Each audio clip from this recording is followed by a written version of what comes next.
واقعہ کربلا 2 محرم سے 10 محرم 61 ہجری تک۔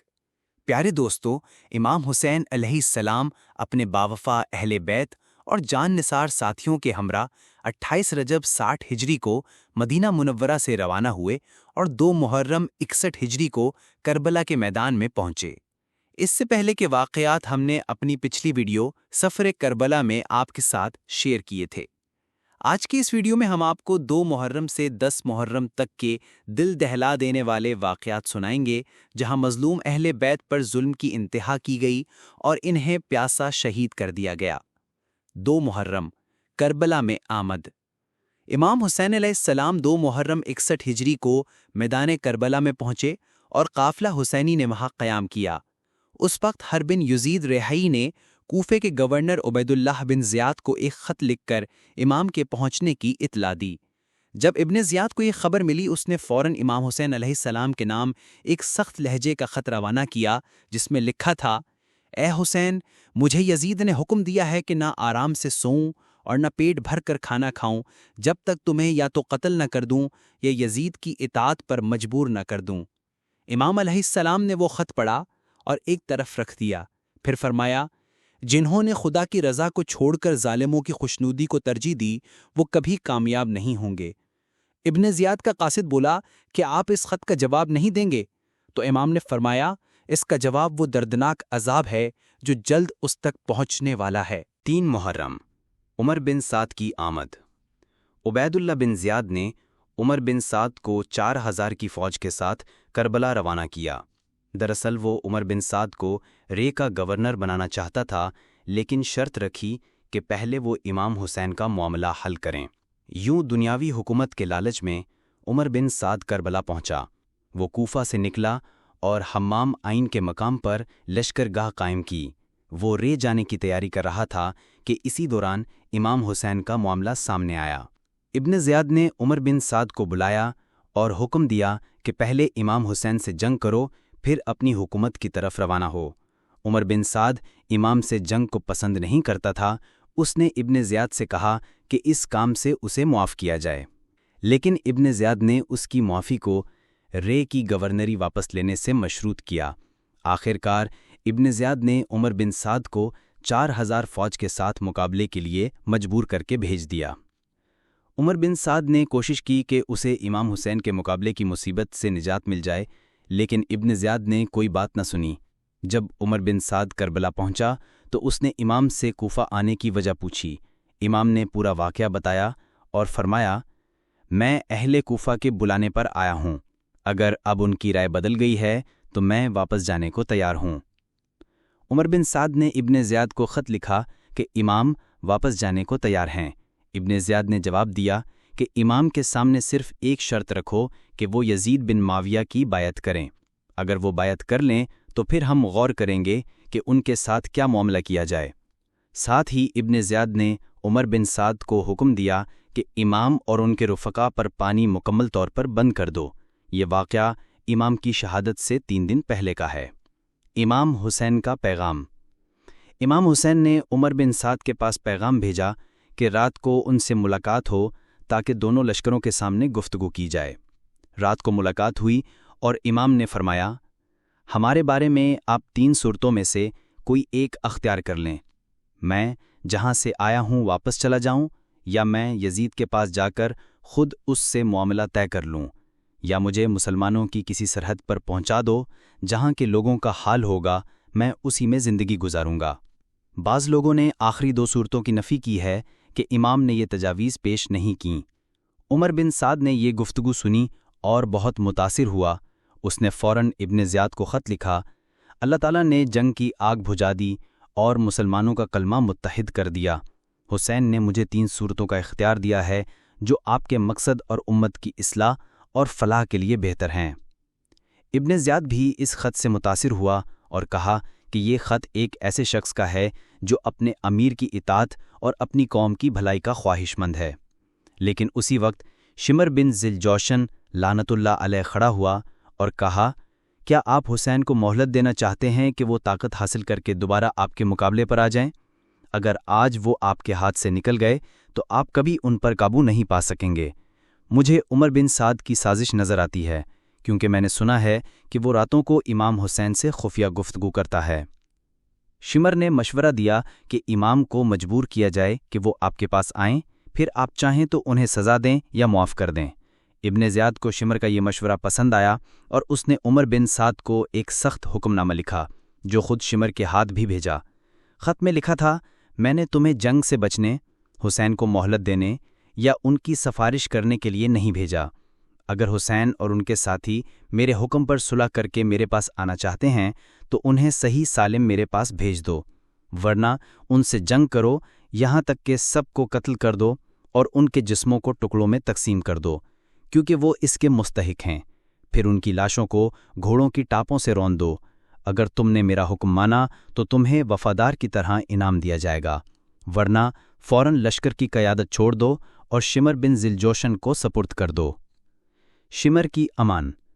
جب شمر عمر بن سعد کے پاس جانے لگا تو اسے یاد آیا کہ امام حسین کے لشکر میں اس کے رشتہ دار حضرت عباس، حضرت عبداللہ، حضرت جعفر اور حضرت عثمان، جو حضرت علی علیہ السلام کے بیٹوں اور امام حسین کے بھائیوں میں شامل تھے، موجود ہیں۔ شمر نے ابن زیاد سے ان چاروں کے لیے امان مانگی تاکہ وہ چاہیں تو ابن زیاد کی طرف آ سکیں۔ امان نامہ ایک قاصد کے ہاتھ بھیجا گیا۔ جب قاصد نے امان نامہ پیش کیا تو ان چاروں نے کہا، ہمیں امان دی جا رہی ہے اور رسول اللہ کے بیٹے کو نہیں؟ اللہ کا امان تمہارے امان سے کہیں بہتر ہے، ہمیں اس کی کوئی ضرورت نہیں، تجھ پر اور تیرے امان پر لعنت ہو۔ جب شمر عمر بن سعد کے پاس پہنچا تو عمر سارا ماجرا سمجھ گیا۔ اس نے غصے میں کہا، تم نے بہت بڑا ظلم کیا، مسلمانوں کا اتحاد ٹوٹ گیا اور خون خرابے کا راستہ کھل گیا۔ جب یہ پیغام امام حسین تک پہنچا تو آپ نے صاف فرمایا، ذلت بھری زندگی سے موت بہتر ہے۔ نمی محرم کو شمر اپنے لشکر کے ساتھ میدان کربلا پہنچ گیا۔ امام حسین اپنے خیمے کے سامنے تشریف فرما تھے کہ ہلکی سی اونگ آئی اور آنکھیں بند ہو گئیں۔ اس دوران آپ نے ایک صدا سنی اور فوراً جاگ گئے۔ آپ کی بہن بی بی زینب بنت علی علیہ السلام دوڑتی ہوئی آئیں اور وجہ پوچھی۔ امام نے فرمایا، میں نے اپنے نانا رسول خدا امام الانبیاء حضرت محمد صلی اللہ علیہ وآلہ وسلم کو خواب میں دیکھا۔ انہوں نے فرمایا، بیٹے تم جلد ہمارے پاس آنے والے ہو۔ یہ سن کر بی بی زینب رو پڑیں، لیکن امام نے انہیں تسلی دی۔ اسی وقت شمر کا لشکر سامنے آ گیا۔ حضرت عباس علیہ السلام آگے بڑھے اور دشمن سے بات کی، لیکن شمر نے بغیر کوئی مہلت دیے جنگ کا اعلان کر دیا۔ حضرت عباس نے حالات سے امام کو آگاہ کیا تو امام نے فرمایا، ان سے کہو کہ آج کی رات جنگ ٹال دیں تاکہ میں اللہ کی بارگاہ میں وصیت، نماز، دعا اور استغفار کر سکوں۔ شمر، عمر بن سعد اور دیگر سرداروں نے مشورہ کیا اور ایک رات کی مہلت دے دی۔ وہ واپس لوٹ گئے اور لشکر نے جنگ کی تیاری شروع کر دی۔ امام حسین نے شب عاشور اپنے تمام اہل بیت اور وفادار ساتھیوں کو جمع کیا اور ایک درد بھرا لیکن امید اور شکر سے بھرپور خطبہ دیا۔ میں اللہ کا شکر ادا کرتا ہوں ہر حال میں۔ اے میرے رب، تو نے ہمیں نبوت کا شرف دیا، آنکھیں، کان، دل عطا کیے، تو نے ہمیں قرآن سکھایا اور دین کی سمجھ دی، ہمیں اپنے شکر گزار بندوں میں شامل فرما۔ پھر آپ نے اپنے ساتھیوں کی طرف دیکھا اور فرمایا، میرے ساتھیوں سے زیادہ وفادار اور نیک لوگ کسی کے پاس نہیں، اور میرے اہل بیت سے زیادہ پاک اور صبر والا گھرانہ کوئی نہیں۔ میں جانتا ہوں کہ کل ہمارا آخری دن ہے، اس لیے میں تمہیں اجازت دیتا ہوں کہ رات کے اندھیرے میں نکل جاؤ۔ دشمن صرف مجھے چاہتا ہے، تم بچ سکتے ہو۔ یہ سن کر خاموشی چھا گئی۔ پھر ایک آواز گونجی، واللہ ہم آپ کو چھوڑ کر نہیں جائیں گے، اللہ ہمیں آپ کے بعد زندہ نہ رکھے۔ امام نے بنی عقیل کی طرف دیکھا اور فرمایا، تمہارا بھائی مسلم بن عقیل شہید ہو چکا ہے، تم واپس جا سکتے ہو۔ لیکن بنی عقیل نے جواب دیا، ہم واپس جا کر کسے منہ دکھائیں گے؟ ہم جان، مال اور اولاد سب قربان کریں گے۔ اسی وقت ایک بزرگ اور وفادار ساتھی مسلم بن اوس جا اٹھے اور بولے، جب تک میری رگوں میں جان ہے میں آپ کے قدموں میں لڑتا رہوں گا اور اپنی جان قربان کر دوں گا۔ 10 محرم یعنی عاشور کا دن، جو جمعے کا دن تھا، جیسے ہی امام حسین نے فجر کی نماز ادا کی، عمر بن سعد اپنے لشکر کے ساتھ میدان میں اتر آیا۔ امام کے ساتھ کل 70-72 جانشار تھے۔ آپ نے خود اپنے لشکر کی صف بندی کی۔ اسی دوران ایک حیران کن واقعہ ہوا۔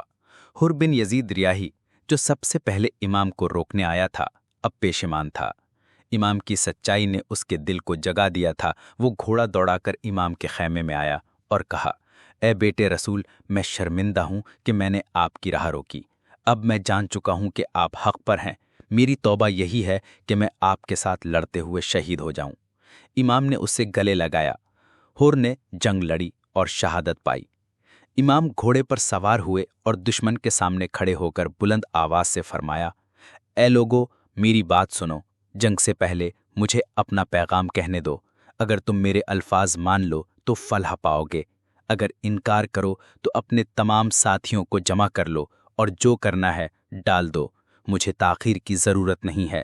یہ وہی الفاظ تھے جو حضرت نوح علیہ السلام نے اپنی قوم سے کہے تھے۔ جب امام کی آواز خیموں میں موجود عورتوں، بہنوں اور بیٹیوں تک پہنچی تو صبر کے بندھن ٹوٹ گئے۔ خیموں سے ماتم اور سسکیوں کی آوازیں آنے لگیں۔ امام نے اپنے وفادار بھائی حضرت عباس کو حکم دیا کہ عورتوں کو تسلی دیں اور صبر کی تلقین کریں کہ ہم اللہ کی راہ میں ہیں اور وہ ہمارے ساتھ ہیں۔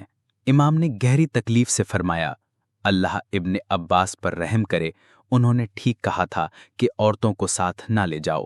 یہ جملہ اس درد اور فکر کی عکاسی تھا جو امام کے دل میں اہل بیت کی خواتین کے لیے تھا۔ عورتوں کو تسلی دینے کے بعد امام نے دشمن کی فوج کی طرف رخ کیا اور ایک بے مثال خطبہ دیا جو قیامت تک حق کی آواز رہے گا۔ لوگو، سوچو میں کون ہوں؟ کیا میں تمہارے نبی حضرت محمد صلی اللہ علیہ وآلہ وسلم کا نواسا نہیں؟ کیا میری ماں فاطمہ الزہرا سلام اللہ علیہا نہیں؟ کیا میرے والد علی بن ابی طالب علیہ السلام وہی نہیں جنہیں نبی نے اپنا بھائی کہا؟ کیا تم نے نبی کا یہ حدیث نہیں سنا کہ حسین مجھ سے ہے اور میں حسین سے ہوں؟ بتاؤ میں نے کس کا خون بہایا، کس کا مال لوٹا کہ تم میری جان کے دشمن ہو؟ امام نے کچھ کوفیوں کو نام لے کر پکارا، اے حجار بن ابجر، اے زید بن حارث، کیا تم نے مجھے خطوط نہیں لکھے؟ کیا تم نے میری بیعت کا وعدہ نہیں کیا؟ لیکن سب نے مکر کر دیا اور بولے، ہم نے کچھ نہیں لکھا۔ امام نے فرمایا، تمہارے سارے خطوط میرے پاس موجود ہیں۔ اگر اب میرا آنا پسند نہیں تو مجھے چھوڑ دو، میں کہیں اور چلا جاؤں جہاں امن ہو۔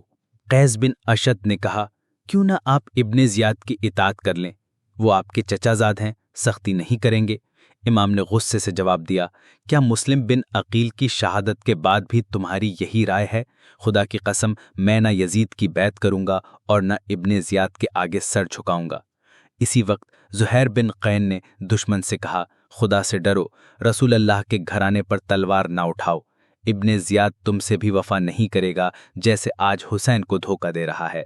لیکن دشمن نے زہیر کو جھٹلا دیا اور کہا کہ سب کو قتل کر کے ابن زیاد کے پاس بھیجیں گے۔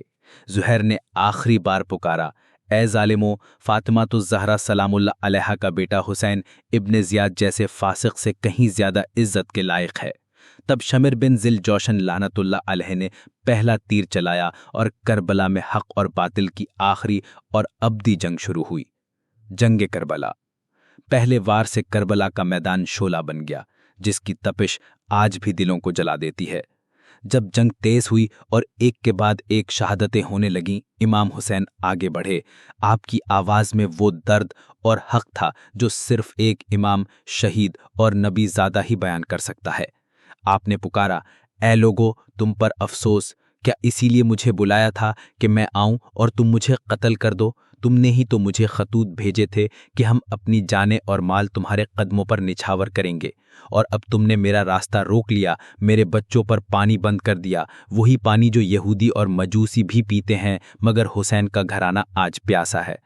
اسی لمحے حر بن یزید ریاحی، جو صبح توبہ کر چکے تھے، دشمن کی طرف بڑھے تاکہ انہیں روک سکیں، لیکن تیروں سے ان کا استقبال ہوا۔ وہ لوٹے اور امام کی صف میں ڈٹ گئے۔ جنگ پورے عروج پر تھی، تیروں کی بارش، تلواروں کی گونج اور ہر طرف موت کا منظر۔ اصحاب حسین، جو تعداد میں کم لیکن ایمان میں بلند تھے، باری باری شہادت کا جام پیتے گئے۔ مسلم بن اوسجہ زخمی ہو کر گرے۔ حبیب بن مظاہر ان کے پاس آیا اور کہا، خوش ہو جاؤ، جنت تمہاری منزل ہے۔ اگر مجھے معلوم نہ ہوتا کہ میں بھی تمہارے بعد جانے والا ہوں تو کچھ وصیت کرتا۔ مسلم نے کمزور آواز میں کہا، بس ایک وصیت ہے، حسین علیہ السلام کی حفاظت کرنا۔ شمر نے چاروں طرف سے حملے کا حکم دیا۔ اصحاب حسین نے جاں بازی سے مقابلہ کیا، یہاں تک کہ کوفہ کا لشکر پیچھے ہٹنے لگا۔ جب عروہ بن قیس نے دشمن کی کمزوری دیکھی تو عمر بن سعد سے مدد مانگی۔ اس نے اور قبیلوں کو بلا بھیجا۔ اسی دوران شعیب بن ربیع چیخ پڑے، اے ظالمو، تم زمین کے افضل انسان ابن علی کے خلاف لڑ رہے ہو اور ایک فاسق ابن زیاد کا ساتھ دے رہے ہو۔ لیکن یہ آواز بھی دبا دی گئی۔ عمر بن سعد نے آخری حملے کا حکم دیا۔ اصحاب حسین نے تلواریں چھوڑ دیں، گھوڑوں سے اتر کر پیادہ میدان میں ڈٹ گئے۔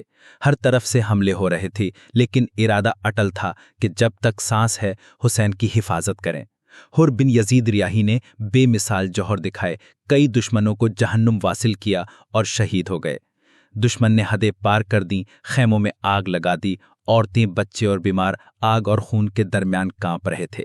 اسی وقت ابو سمامہ ساعدی نے کہا، اے ابن رسول، میں شہادت سے پہلے نماز ظہر ادا کرنا چاہتا ہوں تاکہ رب کے سامنے سر جھکا کر جاؤں۔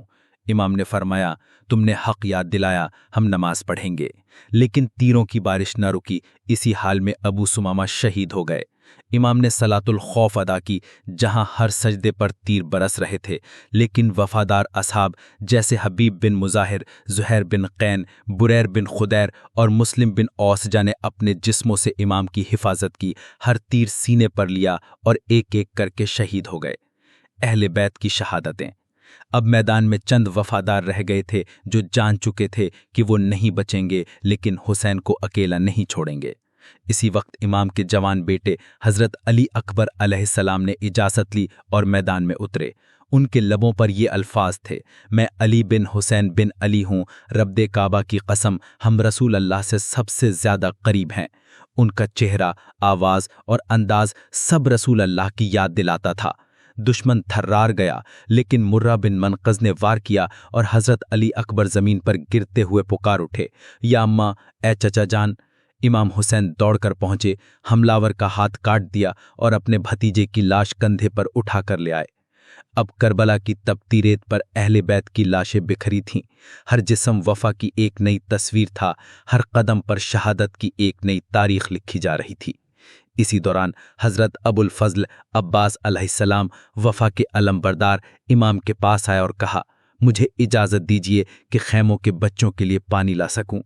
امام نے فرمایا، اے میرے بھائی، اگر جا رہے ہو تو پانی ضرور لانا، بچے بہت پیاسے ہیں۔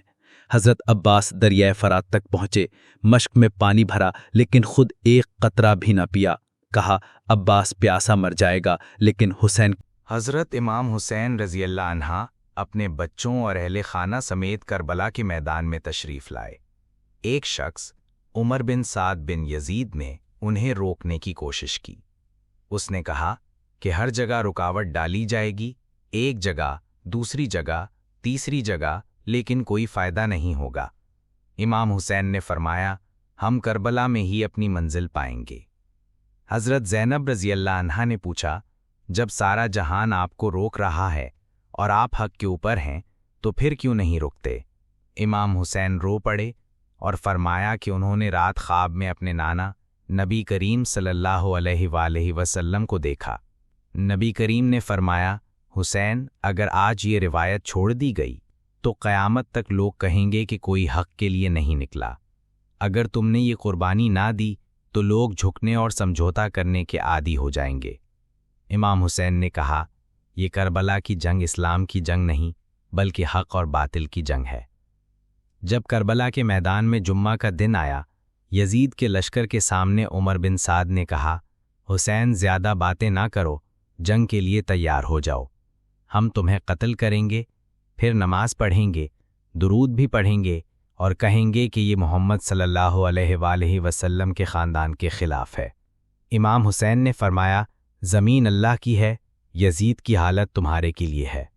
انہوں نے کہا، میں بیٹھ کر سمجھوتا نہیں کروں گا۔ عمر بن سعد نے کہا، تم آگے نہیں جا سکتے، یزید کی فوج تمہارے مقابلے میں ہے۔ لیکن امام حسین نے کہا، میں رکوں گا نہیں۔ یزید کے لشکر نے 3 دن تک پانی بند کر دیا۔ جانور پانی پی سکتے تھے لیکن نبی کے خاندان کو پانی نہ ملتا۔ بچوں کی پیاس کی حالت خراب تھی۔ امام حسین نے کہا کہ وہ سمجھوتا نہیں کریں گے، لیکن جو کہا جائے وہ کرنے کو تیار ہیں۔ انہوں نے ایک رات کی مہلت مانگی تاکہ عبادت کر سکیں۔ انہوں نے کہا کہ مجھے معلوم ہے کہ کل 72 کے مقابلے میں 22,000 کا نتیجہ کیا ہوگا، لیکن ایک رات عبادت کے لیے دو۔ یزید کے لشکر نے مہلت دی، لیکن کہا کہ کوئی رعایت نہیں ملے گی۔ امام حسین نے رات بھر تہجد پڑھی اور گھر والوں سے کہا کہ ان کی آواز باہر نہ جائے۔ انہوں نے حضرت زینب سے فرمایا کہ وہ ان کی بہن ہے اور بچوں کی ذمہ داری ان پر ہے۔ صبح 10 محرم کو فجر کی نماز پڑھی گئی اور جنگ شروع ہوئی۔ جنگ کے واقعات۔ حضرت قاسم بن حسن پہلے میدان میں گئے۔ انہوں نے اپنے والد کی وصیت پر عمل کرتے ہوئے 19 دشمنوں کو قتل کیا، لیکن ایک تیر سے شہید ہو گئے۔ حضرت زینب نے پردے کے پیچھے سے دیکھا اور کہا، میرے بھتیجے کو اٹھاؤ۔ امام حسین نے انہیں اٹھایا۔ پھر حضرت علی اکبر میدان میں گئے۔ وہ نبی کریم صلی اللہ علیہ وسلم سے مشابہت رکھتے تھے۔ وہ بھی ایک تیر سے شہید ہو گئے۔ پھر 6 ماہ کے علی اصغر کو تیز تیر لگا اور وہ بھی شہید ہو گئے۔ ان کا خون آسمان کی طرف اچھلا۔ امام حسین نے کہا، اے اللہ، دیکھ، میں نے اپنا 6 ماہ کا بچہ بھی قربان کر دیا۔ حضرت عباس پانی لینے گئے، لیکن ان کے بازو کاٹ دیے گئے اور وہ شہید ہو گئے۔ آخر میں امام حسین خود میدان میں اترے۔ انہوں نے حضرت زینب سے کہا، گھر تمہارے حوالے اور میں اللہ کے حوالے۔ انہوں نے دشمن کے سامنے عظیم جرأت دکھائی، لیکن آخرکار وہ بھی شہید ہو گئے۔ ان کا سر نیزے پر رکھا گیا اور اہل خانہ کو یزید کے دربار میں لے جایا گیا۔ حضرت زینب کا خطاب۔ یزید کے دربار میں حضرت زینب نے کہا، یزید تیری حکومت چند دن کی ہے، لیکن میرے بھائی کا ذکر قیامت تک رہے گا۔ انہوں نے قرآنی آیات پڑھیں اور کہا، تو کہتا ہے کہ تیری عزت ہے، لیکن اللہ نے ہمیں عزت دی۔ تیرے پلید کردار کو کوئی یاد نہیں کرے گا۔ ان کی تقریر سے دربار لرز اٹھا۔ نعمان بن بشیر نے کہا کہ ان کی آواز حضرت علی رضی اللہ عنہ کی طرح ہے۔ یزید کی سزا اور کربلا کا پیغام۔ یزید نے 3 سال حکومت کی، مکہ اور مدینہ پر حملے کیے، لیکن اس کی قبر پر لعنت بھیجنے والا کوئی نہیں۔ امام حسین کی شہادت نے حق کی سربلندی کا پیغام دیا۔ انہوں نے ظلم کے سامنے جھکنے سے انکار کیا۔ انہوں نے بتایا کہ دین میں حق اور باطل کو پہچاننا ضروری ہے۔ جو سچ بولے اور ظالم کے سامنے ڈٹ جائے، وہی حسینی ہے۔ امام حسین نے اپنا سب کچھ دین کے لیے قربان کر دیا۔ ان کا پیغام ہے کہ ہمیں حق پر ڈٹنا ہے، خواہ حالات کتنے بھی مشکل ہوں۔ وہ کہتے ہیں کہ دین کو کمزور نہ کرو، حق کی بات کرو اور ظالم کے خلاف کھڑے رہو۔ یہ کربلا کا سبق ہے۔ حضرت امام حسین رضی اللہ عنہ کی کربلا میں شہادت ایک عظیم درس ہے۔ انہوں نے اپنے نانا نبی کریم صلی اللہ علیہ وسلم کے دین کی حفاظت کے لیے اپنا سب کچھ قربان کر دیا۔ انہوں نے اپنے بچوں، بھائیوں، بھتیجوں اور اپنی جان تک اللہ کی راہ میں دی۔ کربلا کا پیغام یہ ہے کہ ظلم کے سامنے کبھی سر نہیں جھکانا چاہیے۔ ویڈیو میں کہا گیا کہ امام حسین نے بتایا کہ حق اور باطل کو پہچاننا دین کا بنیادی حصہ ہے۔ جو شخص سچ بولے، ظالم کے سامنے ڈٹ کر مقابلہ کرے اور مشکل حالات میں بھی حق کا ساتھ دے، وہی حسینی ہے۔ امام حسین نے فرمایا کہ دین کو کمزور نہ کرو، حالات خواہ کتنے ہی مشکل ہوں، حق کی بات کرو اور ظالم کے خلاف کھڑے ہو جاؤ۔ انہوں نے اپنے عمل سے دکھایا کہ ظالم کی طاقت عارضی ہوتی ہے، لیکن حق کی فتح ہمیشہ یقینی ہے۔